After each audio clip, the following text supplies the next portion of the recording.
Queridos irmãos, vamos abrir as nossas Bíblias na carta de Paulo aos Colossenses, capítulo 3. Nós leremos na noite de hoje os versos 20 e 21. Colossenses, capítulo 3, versos 20 e 21. Esta mensagem faz parte da nossa série de exposições, A Supremacia de Cristo. E nós estamos com vários materiais, de várias pregações no nosso YouTube, Igreja Presbiteriana de Fragoso. Esta série, além de outras, que você pode também acompanhar. Estamos chegando aí no período de Carnaval e alguns irmãos não irão viajar, vão aproveitar o tempo para ficar em casa. Quem sabe seria aí uma ótima pedida você aproveitar o tempo para ouvir algumas mensagens da palavra do Senhor. Colossenses capítulo 3, versos 20 e 21, se refere aos deveres da família, especialmente no relacionamento entre pais e filhos. Diz assim a palavra do nosso Deus: Filhos, em tudo obedecei a vossos pais, pois fazê-lo é grato diante do Senhor.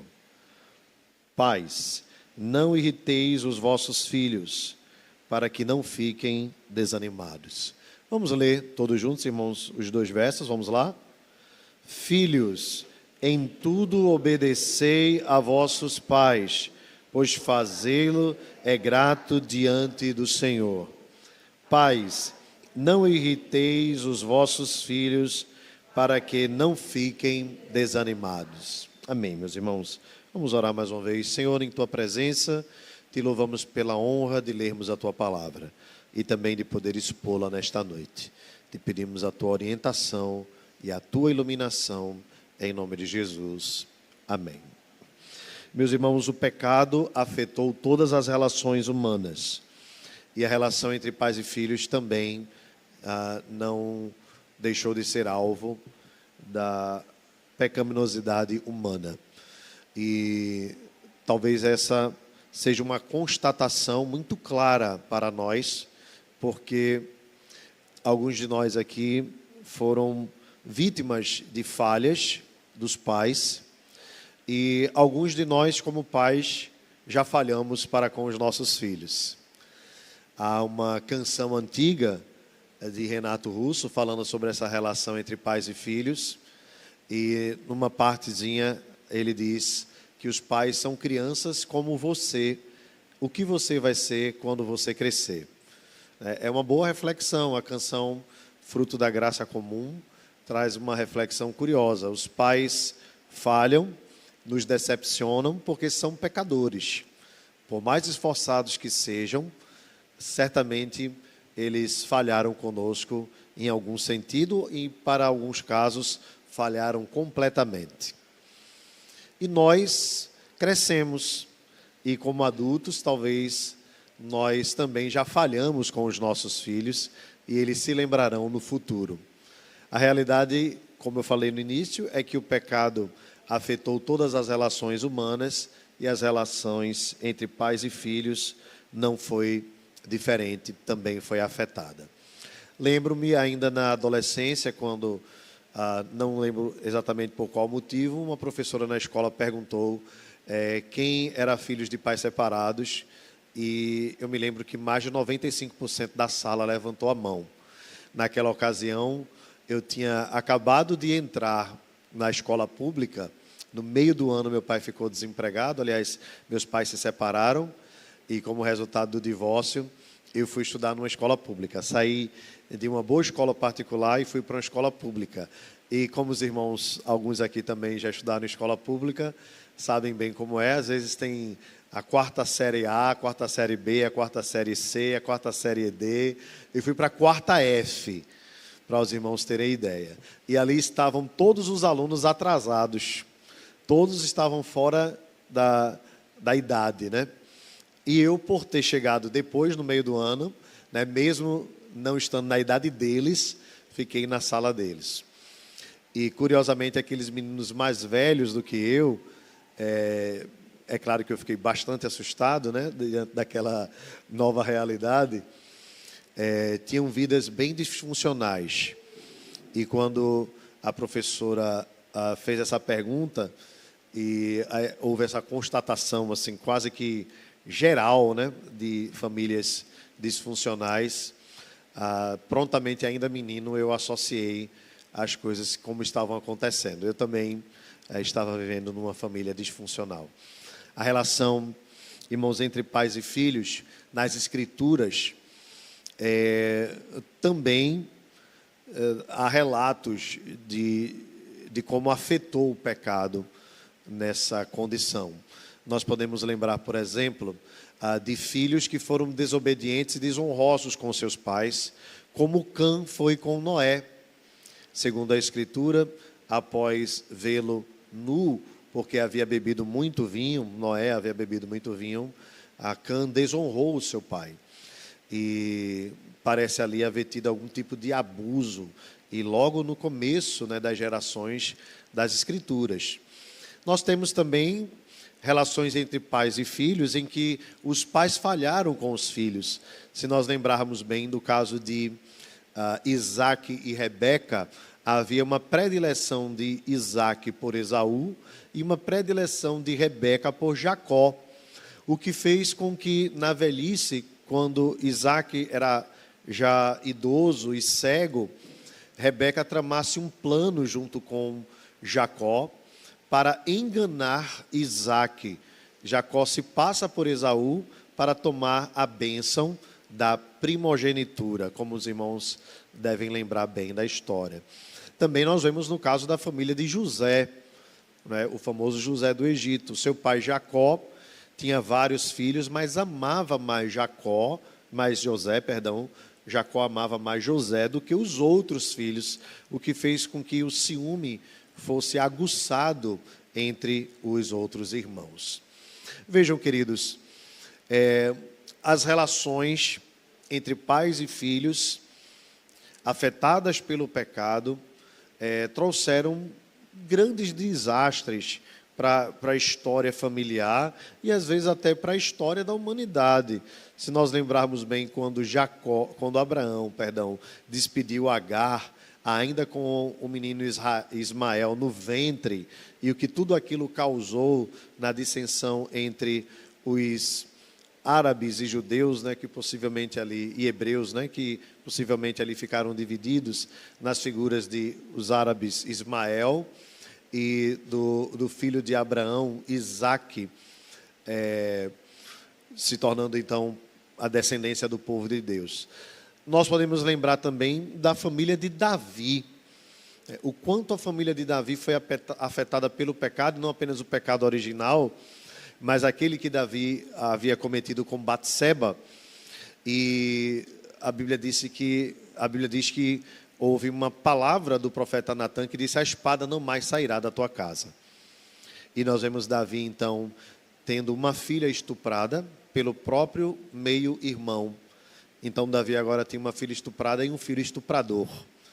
E esse filho que foi o estuprador, Aminom, logo depois foi assassinado pelo outro irmão, também filho de Davi, Absalão. E agora Davi tinha uma filha estuprada, um filho estuprador, um filho assassinado e um filho assassino. E esse próprio filho Absalão depois tenta usurpar o trono do pai, tendo uma trágica morte, depois de seus cabelos ficarem pendurados numa árvore, foi assassinado pelo general Joabe. Vejam, meus irmãos, como o pecado afetou as famílias, como o pecado afetou a relação entre pais e filhos. Nós estamos falando, irmãos, num texto em que o apóstolo Paulo apresenta a supremacia de Cristo, não apenas como um conteúdo teológico, teórico. Às vezes a gente observa a carta como uma primeira parte teológica, a segunda parte prática. Mas Paulo, enquanto é teológico, ele é prático, e enquanto ele é prático, ele é teológico. As duas coisas caminham juntas, embora com ênfases diferentes. É como se aqui fosse a aplicação da mensagem. Neste instante, depois do apóstolo Paulo ter reivindicado a supremacia de Cristo sobre os crentes, agora Paulo diz que essa supremacia atinge também as relações dos crentes, os relacionamentos dos crentes, a saber, marido e mulher, pais e filhos, e servos e senhores, ou escravos e senhores, ou patrão e empregado. Nós vamos abordar numa outra mensagem a respeito deste último conteúdo que eu falei. Então, o que Paulo quer apresentar aqui é que o governo de Cristo é muito mais do que uma teoria, muito mais do que um compêndio teológico, um conteúdo teológico, para ficar apenas de forma abstrata na nossa mente. Não, é algo prático. Em outras palavras, se você é cristão, se você foi revestido como eleito e amado de Deus, de ternos afetos de misericórdia, se Cristo é o Senhor da tua vida, as coisas precisam mudar na tua casa. As coisas precisam mudar nos seus relacionamentos. As coisas precisam ser modificadas. E tudo deve ser modificado. Nós fomos recriados em Cristo Jesus, nós usamos novas roupas, revestivos, pois, como eleitos de Deus e amados de Deus. Então, uma das bênçãos do Evangelho, que é, inclusive, uma contracultura à época que o apóstolo Paulo escreveu esta carta, e também continua sendo uma contracultura à nossa época, é exatamente o fato de que o Evangelho apresentado pelo Senhor Jesus e pelo apóstolo Paulo transforma a nossa forma de nos relacionarmos mutuamente. Ou seja, Ele é Senhor do meu coração, mas Ele é Senhor também do meu casamento. Ele é o Senhor do meu coração, da minha vida, mas Ele também é o Senhor dos meus relacionamentos com os meus pais, com os meus filhos, no meu ambiente de trabalho, onde eu estiver. Essa é a premissa maior defendida por Paulo. É uma supremacia que vai além das palavras, que vai além da teologia, além da teoria. É a teologia profunda que desce à prática e que deve ser algo vivido por nós na caminhada. Então, irmãos, dividindo essa mensagem em duas partes, não há outra divisão a ser feita, para nós sermos objetivos. O verso 20 nos apresenta as orientações aos filhos. E o verso 21, a orientação aos pais. E talvez você já não tenha mais pais, e talvez você ou você ainda não tenha filhos. Mas, independente de tudo isso, eu gostaria de que a sua atenção ficasse voltada, porque a palavra de Deus não apenas serve para o nosso coração, mas também serve para nós orientarmos outros. O que é que diz então o verso 20 que nós acabamos de ler? Filhos, em tudo obedecei aos vossos pais, pois fazê-lo é grato diante do Senhor. É isso que diz a Escritura. Obedeçam aos seus pais, porque Deus se agrada disso. Meus irmãos, a primeira coisa que nós observamos aqui é a linguagem que o apóstolo Paulo usa, que está no imperativo. Então, significa que é uma ordem. Obedecei. Essa é a ordem natural das Escrituras. A obediência aqui, logicamente, entra num antagonismo, para com a rebeldia ou a desobediência. Isto porque o pecado afetou a relação do homem para com Deus exatamente num clima de desobediência. E Deus estabelece, então, autoridades para que elas sejam obedecidas. Os pais são esta primeira autoridade que nós recebemos. Honrar os nossos pais é um mandamento do Senhor, como nós veremos mais para frente. A desobediência irmãos, as autoridades constituídas por Deus, todas elas, mas em especial aos pais, é um sinal de dois eventos importantes. Primeiro, da queda do homem, como nós já falamos anteriormente, mas também é um sinal que se aguçará num momento da consumação, ou perto da consumação, porque a Bíblia diz que nos últimos dias os filhos serão desobedientes aos seus pais. Então veja, se nós vemos no início lá, após a queda, os filhos desobedecendo aos pais, nós veremos no final de todas as coisas a mesma realidade, só que ainda mais aguçada nos últimos dias. E aqui não é que não acontecia antes, mas é que nos últimos dias esta questão da rebeldia, do desrespeito, da desonra aos pais aumentará e muito no mundo por conta da malignidade. E meus irmãos, não é isso que nós estamos acompanhando? Nós ligamos a televisão e vemos as tragédias aí acontecendo. Filhos matando os próprios pais e muitas vezes pais matando os próprios filhos. E a gente fica naquela questão, será que a gente está sabendo mais? A gente tem mais diagnóstico, né? Ou será que está acontecendo mais? Ora, é muito difícil de saber, porque agora a gente tem o advento das redes sociais, né, das mídias sociais, a própria televisão também faz coberturas maiores, mas a sensação que nós temos, a sensação, acredito que você também percebe isso, é que a rebeldia, a desonra aos mais velhos tem aumentado em nossos tempos. Isso é um agravante. E quando, meus irmãos, há uma desonra dos pais para com os filhos, todos os outros segmentos de autoridade vão também caindo por terra. Vejam se não é verdade. Quantos professores já reclamam hoje de alunos que não mais obedecem nas salas de aula? Tem aumentado muito o número de crianças rebeldes dentro das salas, que até mesmo agridem fisicamente os professores.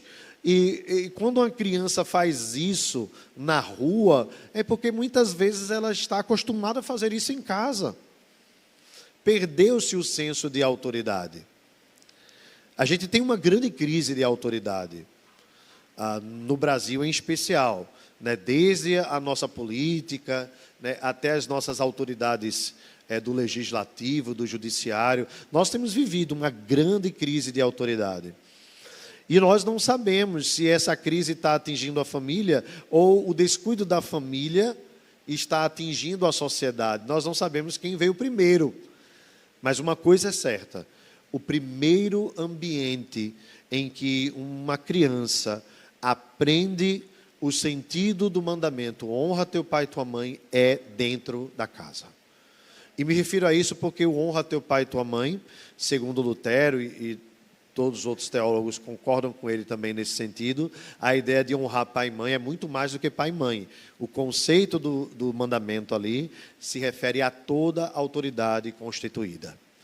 Infelizmente, irmãos, nós temos visto pais fracos, pais falhos quanto ao respeito, à autoridade, e filhos rebeldes. Meus irmãos, nós já fomos crianças, todos nós aqui. Já passamos pela adolescência, todos nós aqui já somos adultos, né? E nós sabemos bem que há uma tendência natural dentro de nós ao desrespeito, à desonra. E se nós não formos educados de forma muito dura, de forma muito objetiva, muito resoluta, a nossa tendência é caminharmos para a rebeldia. E a Bíblia diz assim: filhos, honrem vossos pais, para que se prolonguem os teus dias na terra. É o primeiro mandamento com promessa. Os filhos precisam, irmãos, segundo a Escritura, o texto que nós lemos, obedecer em tudo aos seus pais. E aqui entenda logicamente o tudo, se refere àquilo tudo que é lícito, aquilo tudo que é correto, aquilo tudo que agrada a Deus. Pois nós também não podemos deixar de atentar para o fato de que os pais também podem tomar decisões equivocadas e que contrariem a vontade de Deus. Não é uma obediência cega. Quando a gente é infante ainda, quando a gente é pequeno ainda, a gente não tem condições de discutir, de responder. Mas à medida que a gente vai crescendo, a gente percebe que algumas decisões dos nossos pais não foram as mais corretas. Mas em uma situação regular, normal, os filhos devem obedecer em tudo aos pais. E aqui, irmãos, talvez alguns de vocês pensassem assim: eita, era bom que meu filho estivesse aqui para ouvir isso, mas ele deve ouvir de você. Ele deve ouvir essa mensagem de você. Você deve replicar essa mensagem dentro de casa e chamá-lo à ordem, e chamá-lo ao bom comportamento, e chamá-lo à obediência. Os filhos não podem decidir, irmãos, o que vão fazer enquanto estão debaixo da nossa tutela. Eles não podem decidir a roupa que querem usar. Eu estava com Catiane ontem lá no condomínio e a gente segurando o Gigi enquanto um carro passava e algumas meninas do condomínio da idade dela passando, e Catiane disse assim: amor, jamais eu vou deixar minha filha usar um short como esse. E as meninas ainda novinhas, né, usando roupas inadequadas, deixando parte do corpo à mostra. E queridos, a gente tem vivido um mundo tão difícil, né? Quem assistiu o filme Som da Liberdade, se você não assistiu, deve assistir. E como nós sabemos o que está acontecendo quanto à questão da pedofilia, do tráfico e da exploração sexual de menores e todas essas coisas, nós precisamos proteger as nossas crianças. E a gente não pode dar a liberdade para elas escolherem o que elas vão fazer, quanto tempo elas vão ficar na internet. Nós não podemos deixar o celular com elas e acharmos que elas estão seguras porque estão dentro de casa simplesmente. Nós precisamos vigiar. E nós é quem determinamos quanto tempo usa, o que vai assistir, o que não vai assistir. Os pais precisam chamar a casa à ordem.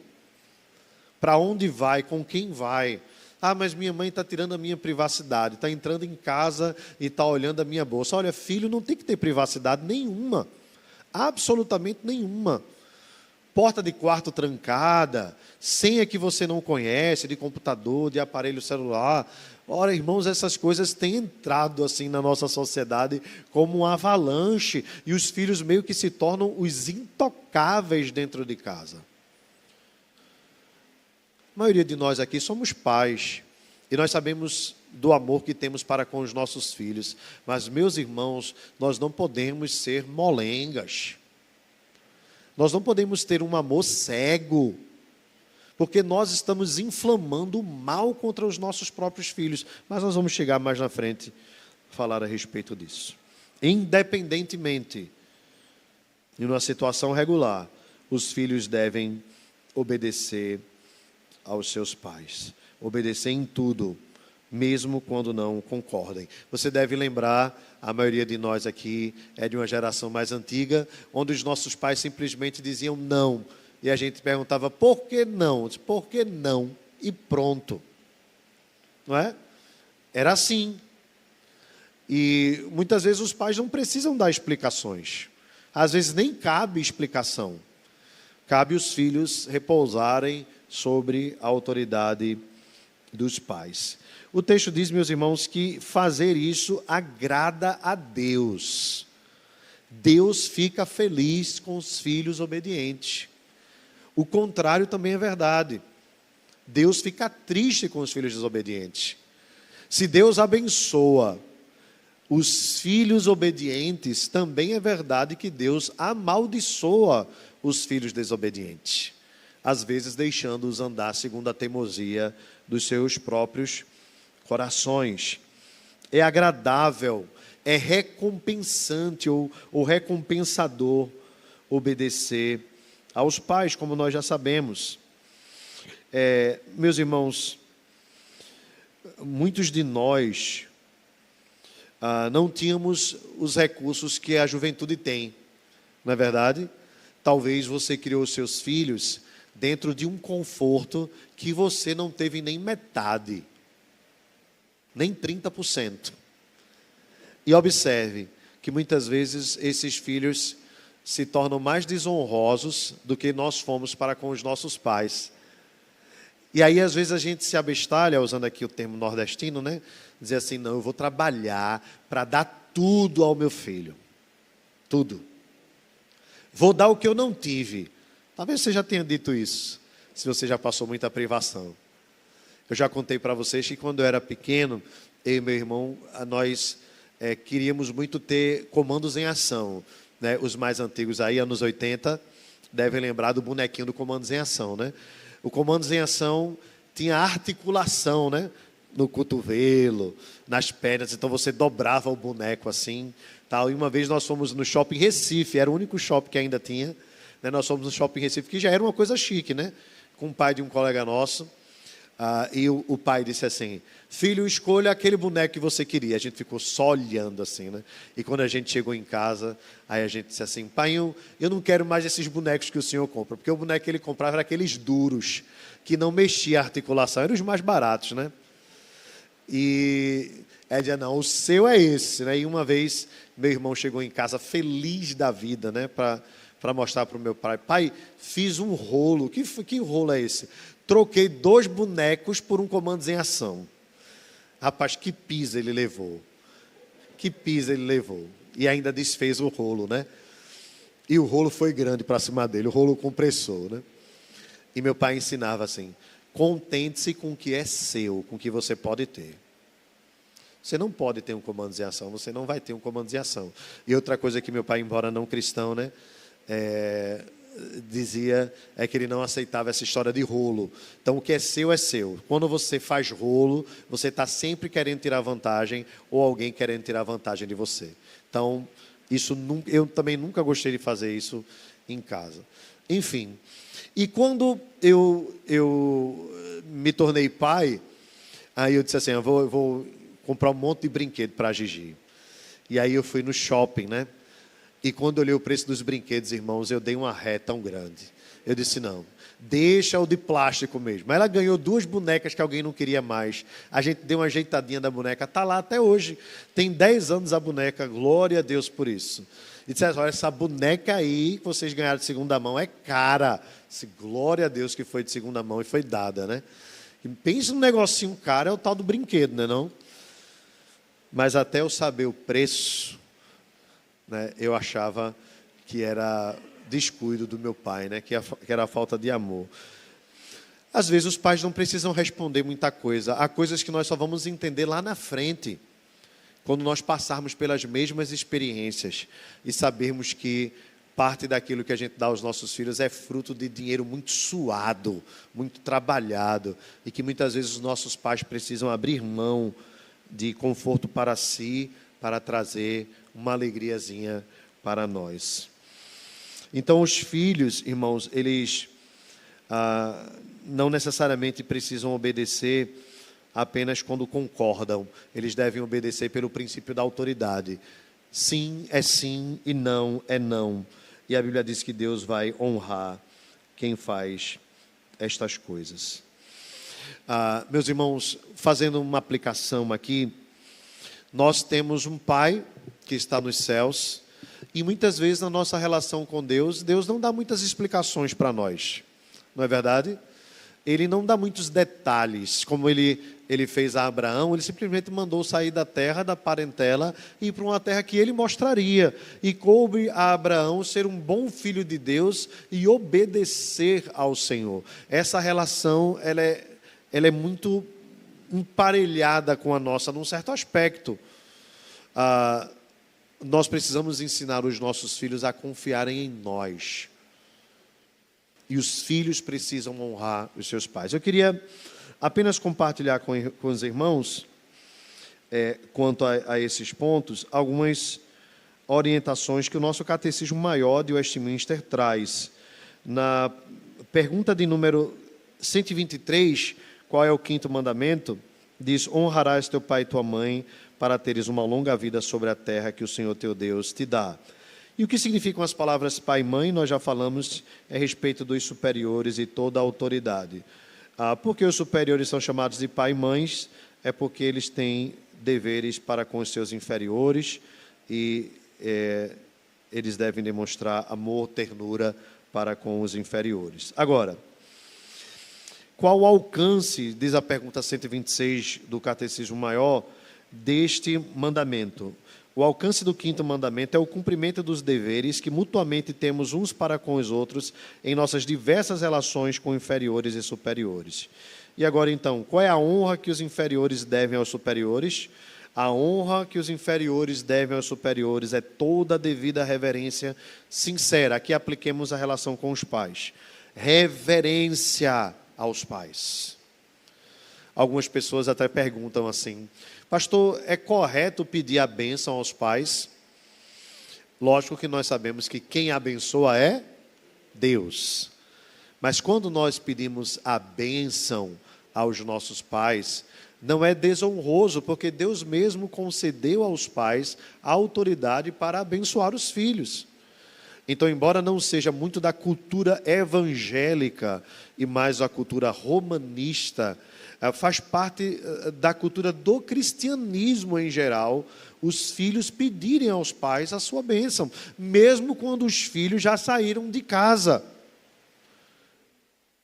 Então nós precisamos ter um cuidado, irmãos, nessas relações, para que a modernidade, ou até mesmo a intimidade, não afete a reverência e o respeito que nós devemos ter para com eles. Essa reverência deve ser em palavras, mas também em procedimento. A oração e as ações de graças por eles. Olha aqui, irmãos, o que o catecismo diz: que nós, filhos, devemos orar pelos nossos pais. Que coisa impressionante, né?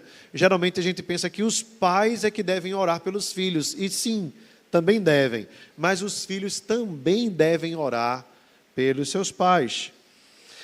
Os filhos também devem a imitação de suas virtudes e graças. Os filhos devem absorver aquilo que é bom dos pais e imitá-los. A pronta obediência aos seus mandamentos e conselhos legítimos. Observe que o catecismo interpreta o em tudo aqui, dizendo que os filhos devem obedecer aos pais em tudo o que é legítimo. Logicamente aqui, quem legitima é a Escritura Sagrada.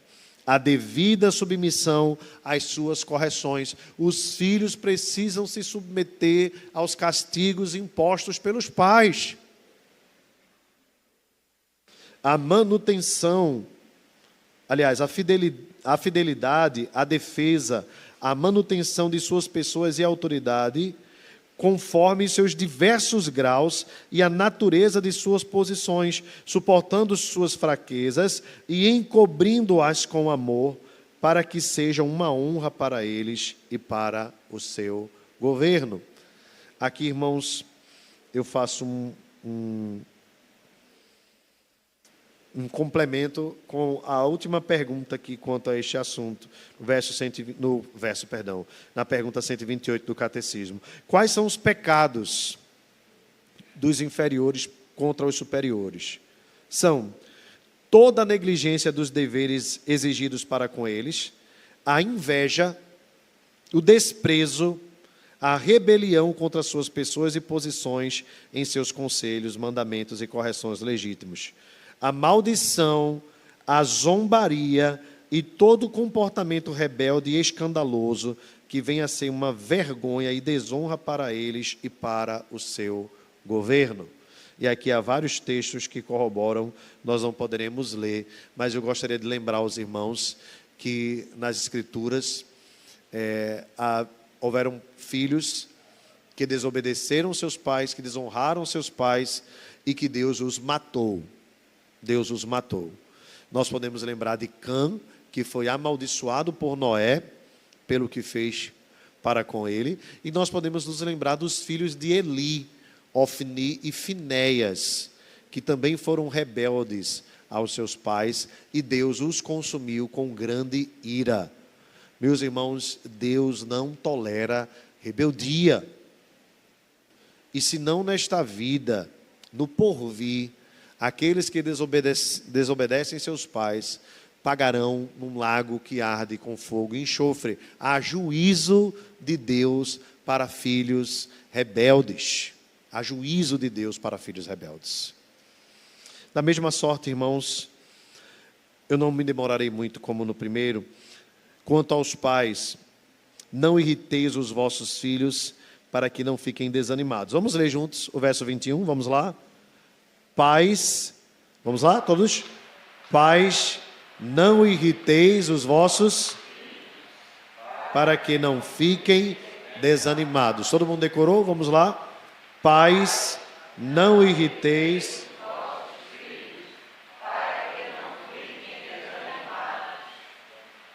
Maravilha. E meus irmãos, o que seria aqui a ideia de irritar, né? Porque alguns filhos dizem assim, tá vendo papai, tá vendo mamãe, né? Tá vendo painho, maninha, você me irritou, estou muito brabo. E a Bíblia diz, não pode irritar o filho. Olha, que coisa, né? Que belezura. Talvez você já tenha ouvido uns filhinhos assim. Bem,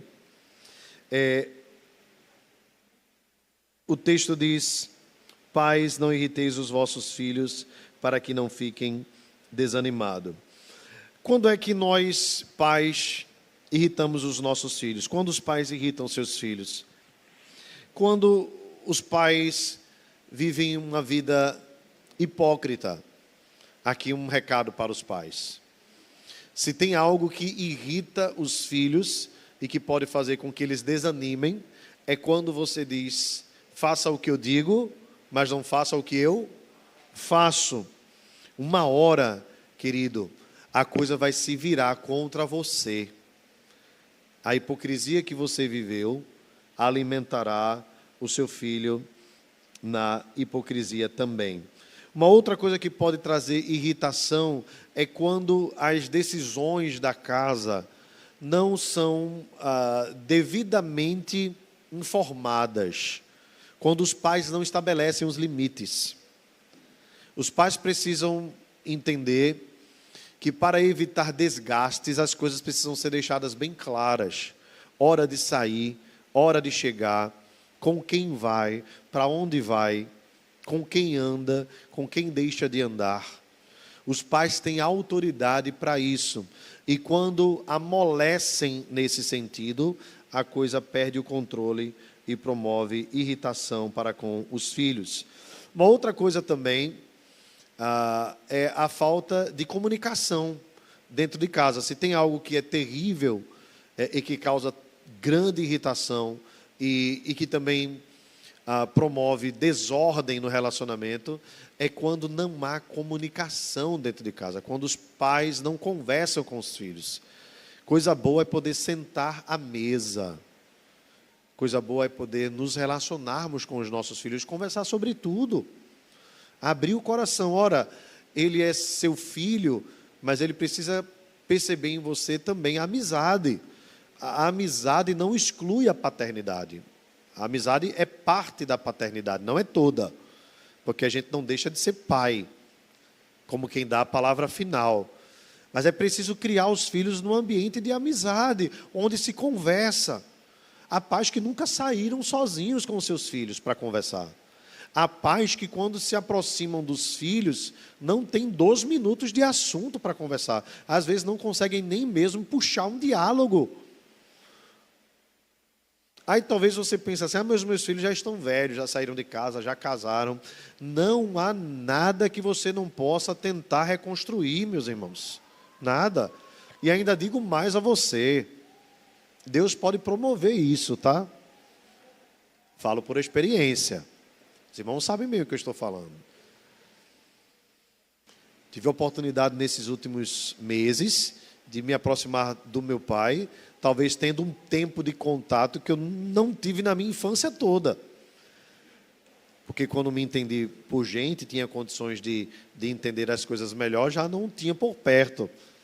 Mas depois de quase 30 anos, mais de 30 anos na verdade, nós podemos nos reaproximar e ter muito tempo para conversar. Muito tempo. Não da maneira que nós gostaríamos, mas da maneira que Deus decidiu. e podemos alinhar muita coisa e colocar muita coisa em ordem. Então não se espante, Deus pode fazer a mesma coisa com você. Mas independentemente disso, é salutar e é lícito e é bom que os pais procurem se aproximar dos seus filhos. Não importa se ele é casado, se ele já é pai de família, chame ele para conversar, chame ele para sair, chame ele para tomar um sorvete, pergunte como ele está. De repente tem algo que marcou, que foi ruim, tenta colocar a coisa em ordem. Meus irmãos, enquanto há vida, há esperança. Muitos pais machucaram seus filhos sem saber. Se omitiram achando que colocar dinheiro em casa é tudo. Eu te dou de comer, eu te dou de vestir, eu paguei tua escola, eu fiz tudo. Meu pai não fez isso por mim. Bem, a tua referência é seu pai ou a sua referência é Deus? Nosso padrão é Deus. E com Deus a gente pode conversar de tudo, não é não? Com Deus a gente pode contar o tempo todo, não é verdade? Seu filho pode conversar sobre tudo com você, pode se abrir com você. Pais de filhos pequenos, se aproximem. Se aproximem. Se você quer formar um homem de Deus, uma mulher de Deus, a referência é você. Cuidado com escola em tempo integral. Seu filho passar 8 horas sendo educado por gente que você não conhece, quem tem que educar é você. Quem tem que estar perto é você. E aqui não quero me envolver nas decisões de ninguém, mas muitas vezes os filhos foram educados pelos amigos. Quem é seu melhor amigo? É fulano da escola. Qual a idade dele? A minha idade.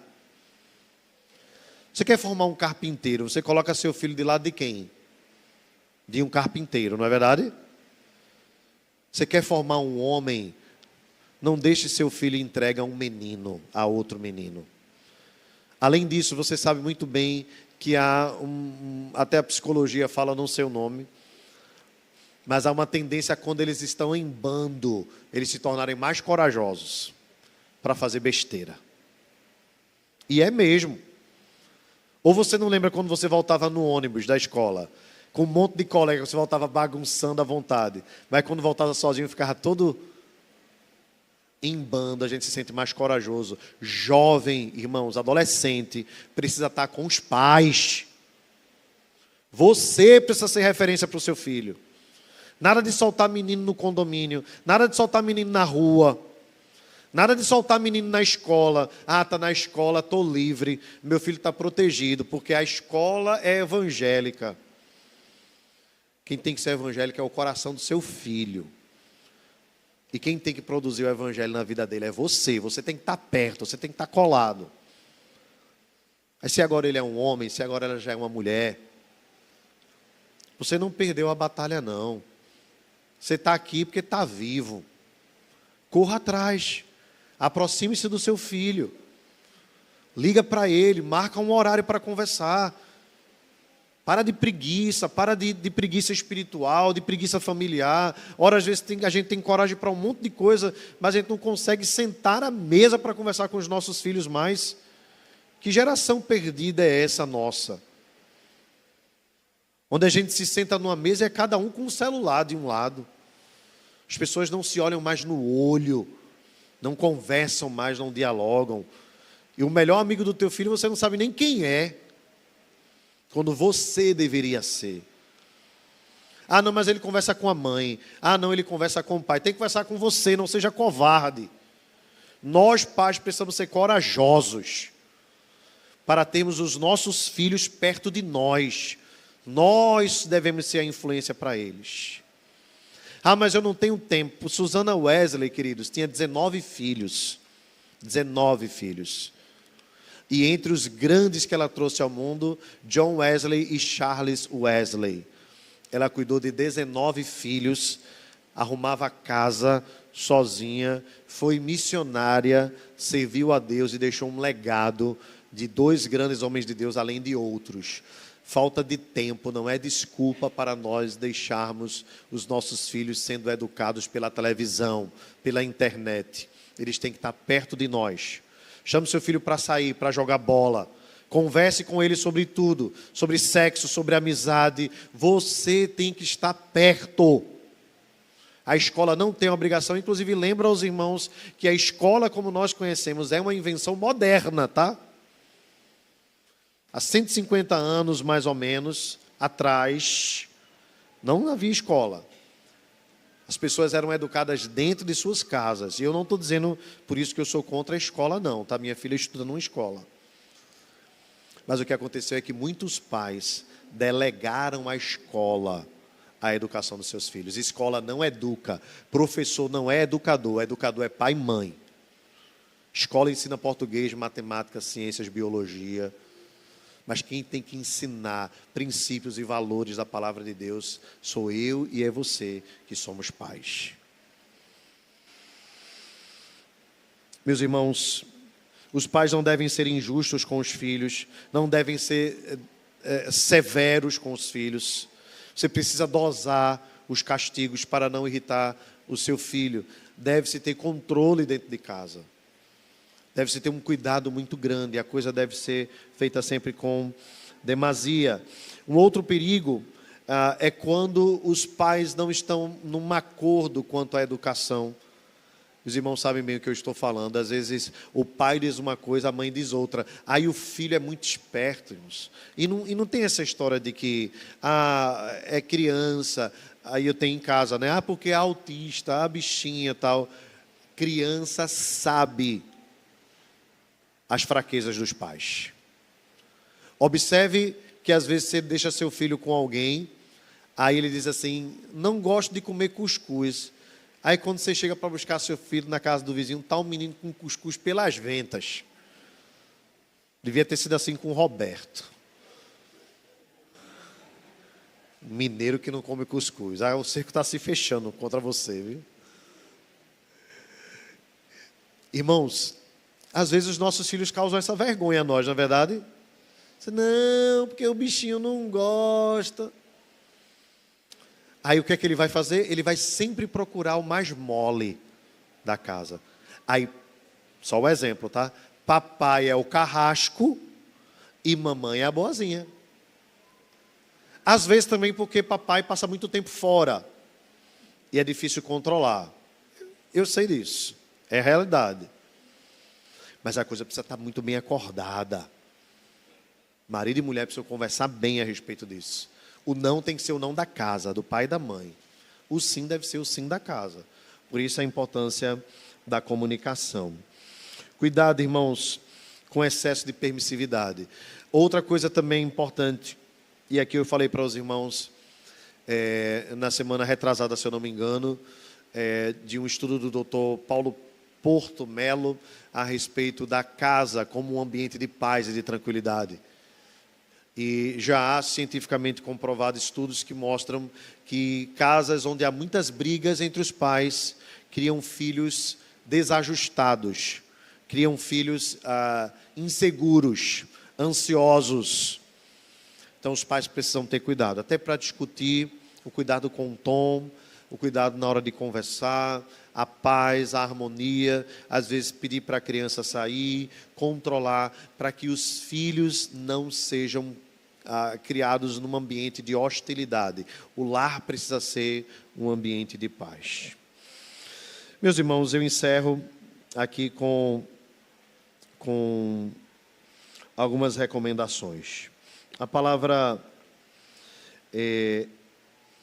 irritar os filhos, ela traz a ideia de pais que são implicantes, ou que de repente a ideia de alguém que fere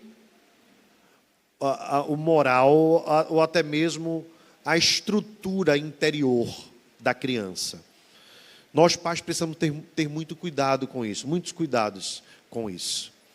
Nós estamos formando um ser humano e formando homens e mulheres de Deus. E para isso nós precisamos ter muita sabedoria. Gostaria de recomendar aqui aos irmãos pelo menos 2 livros do Dr. Ted Tripp. Ele escreveu Pastoreando o Coração da Criança e Instruindo o Coração da Criança. Nestes 2 livros, o Dr. Ted Tripp aponta para o fato de que o problema principal da criança é o coração. Ela é pecadora, foi gerada em pecado, concebida em pecado, por isso você precisa trabalhar com o auxílio do Espírito Santo, à luz das Escrituras, contra algo que está na natureza, no interior do seu filho. 2 excelentes livros. Quem quiser, então, a recomendação, Dr. Ted Tripp, Pastoreando o Coração da Criança, Instruindo o Coração da Criança. Há também um de John MacArthur Jr., eu creio que é alguma coisa Pais e Filhos. Excelente também, 3 ótimos livros para os pais educarem seus filhos. E como aplicação final, meus irmãos, gostaria de lembrá-los que quando o Evangelho entra no nosso lar, ele transforma por inteiro. E eu não estou dizendo que nós teremos lares perfeitos. Mas eu quero lembrar aos irmãos que nós não somos os senhores da nossa casa. O Senhor da nossa casa é Cristo. E a coisa precisa estar conforme Ele determinou. E o que Ele determinou está na Escritura Sagrada. E assim sendo, então, nós precisamos seguir aquilo que a palavra diz. Filhos, honrem, obedeçam seus pais. Esta honra, irmãos, não tem limite de tempo. Mesmo quando nós sairmos das nossas casas, nós precisamos honrar os nossos pais. Durante a pandemia, nós vimos que grande número de idosos que morreram eram idosos que estavam na Europa e já tinham sido abandonados pelos seus filhos nos asilos. E talvez pela demanda, os asilos não deram conta e eles foram talvez as primeiras vítimas da Covid-19. Há uma tendência no mundo a um envelhecimento maior da população. Então, nós precisamos nos preparar para cuidarmos dos nossos pais e nós precisamos nos preparar no futuro porque os nossos filhos cuidarão de nós. E pensando só nesse aspecto, nós já ficamos a refletir.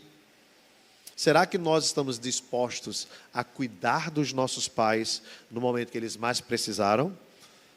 Eu sei que você não lembra, mas sua mãe trocou muita fralda sua, aquela meladinha. Ela acordou muitas noites em seu favor. Às vezes a gente se preocupa quando perde uma noite de sono, né? Mas nossos pais já batalharam muito por nós, até nós termos a autonomia que nós temos hoje. A autonomia que um dia, se nós envelhecermos, perderemos. Então lembre-se que o pai que você deve honrar hoje, para que os teus dias se prolonguem, se os teus dias se prolongarem, você será cuidado pelos filhos que você educou hoje. E se você formou homens de caráter segundo a palavra de Deus, você poderá estar seguro que será bem cuidado não apenas pelo Senhor, mas também por filhos que honrarão você na sua velhice. Meus irmãos, é a nossa tendência. É a nossa tendência. E nós precisamos estar preparados para essa realidade. Hoje, você tem a oportunidade de amar o seu pai e a sua mãe. Se eles ainda estão vivos, e você tem este privilégio de tê-los ainda, eu não sei qual a maneira que você pode fazer, mas pode ser uma aplicação para você levar para a sua casa. Como eu posso hoje demonstrar honra aos meus pais? Talvez ligando mais, talvez fazendo uma visita a mais, talvez conversando com eles sem necessariamente ter uma necessidade minha a ser atendida, orando por eles, cuidando deles, levando-os ao médico e quem sabe talvez até perdendo algumas noites de sono quando ele estiver enfermo. Deus é quem sabe. Pense como hoje você pode servir aos seus pais se você ainda os tem. Quem não tem os pais mais sabem bem o que eu estou falando, a falta que eles fazem. Não é verdade? Mas se você tem este privilégio, Você pode hoje orar por eles, quem sabe fazer uma ligação, quem sabe mandar uma mensagem, quem sabe dizer um eu te amo, enfim, algo que você possa honrá-los para a glória de Deus. Também lembro a você que é pai, que é mãe, que você tem uma tarefa pela frente, de construir o caráter dos seus filhos, homens e mulheres segundo o coração de Deus. Se você deixá-los ao critério dos próprios corações, né, do coração deles, eles não serão homens e mulheres de Deus. Não existe, queridos, neutralidade no coração. O coração da criança é caído por causa do pecado original. Se não houver uma intervenção do Espírito Santo, por meio da pregação da palavra e de uma vida coerente dos pais, que são o principal exemplo dentro de casa, você não conseguirá ter bom êxito no que você faz. Mas se você quiser fazê-lo, vai poder contar com o auxílio do Espírito Santo. Há aqui entre nós alguns pais cujos filhos já não são mais crianças. Alguns ainda estão em casa, outros já saíram de casa, constituíram suas próprias famílias. Continuam sendo seus filhos. Ame-os de todo o coração. Chame-os para conversar.